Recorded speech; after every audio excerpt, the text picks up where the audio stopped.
ഇന്ന് ഒരു കൊച്ചു കുട്ടിയോട് ചെയ്ത ക്രൂരതയാണ് നമ്മൾ ചർച്ച ചെയ്യാൻ പോകുന്നത്. ഒരു ഗ്രാമം മുഴുവൻ ഉറങ്ങിക്കിടക്കുമ്പോൾ പുലർച്ചെ 3 മണിക്ക് ഒരു പെൺകുട്ടിയുടെ നിലവിളി. പക്ഷെ അതാരും കേട്ടില്ല. അവിടെ ഇരുട്ടും നിശബ്ദതയും മാത്രം. വയലിന്റെ ഇരുട്ടിൽ പുല്ലിന്റെ ഇടയിൽ ആരും കേൾക്കാത്തിടത്ത് അവളുടെ നിലവിളി ശബ്ദം ഉയർന്നു. അവൾക്ക് മനസ്സിലാവുന്നു, ഈ രാത്രി തന്റെ ബാല്യം എടുത്തു കളയുന്ന രാത്രിയാണെന്ന്. പീഡനത്തിന് ശേഷം അവളുടെ സ്വർണ്ണക്കമ്മലും എടുത്തിട്ട് കുട്ടിയെ വഴിയരികിൽ ഉപേക്ഷിച്ചുകൊണ്ട് അയാൾ കടന്നു കളഞ്ഞു. ഭയന്ന് വരച്ച കുട്ടി ഇരുട്ടിൽ തപ്പിത്തടഞ്ഞ് അടുത്ത വീട്ടിലെത്തി. അവളുടെ ചിതറിയ വാക്കുകളിൽ ഒരു പേര് മാത്രം, സലീം. വിവരമറിഞ്ഞ പോലീസ് കേസെടുത്തു. കുട്ടിയോട് എല്ലാം അവർ വിശദമായി ചോദിച്ചറിഞ്ഞു. 2024 മെയ് 15-നാണ് കേസിനാസ്പദമായ സംഭവം നടന്നത്. ഹോസ്ദുർഗ് പോലീസ് സ്റ്റേഷൻ പരിധിയിലാണ് സംഭവം നടന്നത്. പുലർച്ചെ 3-ന് കുട്ടിയുടെ മുത്തച്ഛൻ പശുവിനെ കറക്കാനായി പുറത്തുപോയ സമയത്താണ് കുട്ടിയെ പ്രതി 1/2 കിലോമീറ്റർ അകലെയുള്ള വയലിൽ കൊണ്ടുപോയി പീഡിപ്പിച്ചത്. പക്ഷെ പോലീസിന് കിട്ടിയത് ഒരു പേര് മാത്രം, സലീം.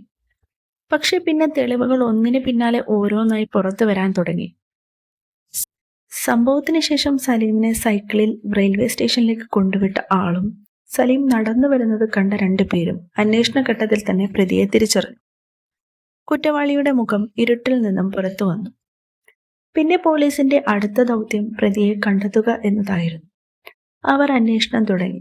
സലീം ഗ്രാമം വിട്ടതായി പോലീസിന് തെളിവ് ലഭിച്ചു. സംഭവശേഷം സലീം തലശ്ശേരിയിലെത്തുകയും അവിടെ നിന്ന് ചെറുവണ്ണൂരിലെത്തി സഹോദരിയും കൂട്ടി കൂത്തുപറമ്പിൽ സ്വർണം പണയപ്പെടുത്തി. അതിനുശേഷം സഹോദരിയെ പറഞ്ഞു വിട്ട് സലീം വിരാജ്പേട്ടയിലേക്ക് ബസ് കയറി.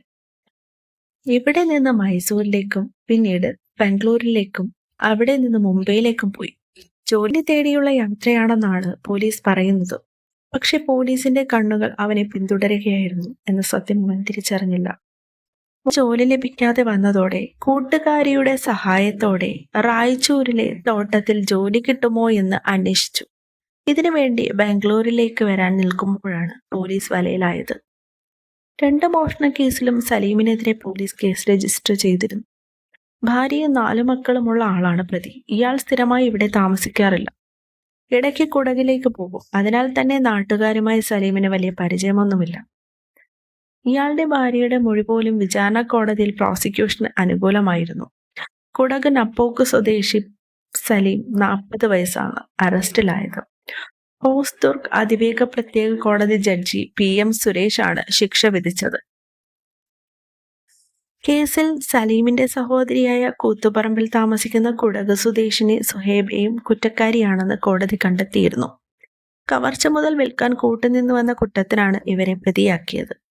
ഇന്ത്യൻ ശിക്ഷാ നിയമപ്രകാരവും പോക്സോ നിയമപ്രകാരവുമുള്ള വകുപ്പുകളാണ് ചുമത്തിയത്. ഒരു ഗ്രാമത്തിന്റെ രാത്രിയെ തകർത്ത കൊടുങ്കുറ്റം. ഒരു പെൺകുട്ടിയുടെ ബാല്യം കൊള്ളയടിച്ച ഭീകരൻ. പക്ഷെ ഒടുവിൽ നീതിയുടെ വെളിച്ചം ഇരുട്ടിനെ കീഴടക്കി. വീഡിയോ ഇഷ്ടമായെങ്കിൽ ഒന്ന് സബ്സ്ക്രൈബ് ചെയ്തേക്കണേ. ലൈക്കും ഷെയറും പ്രതീക്ഷിക്കുന്നു.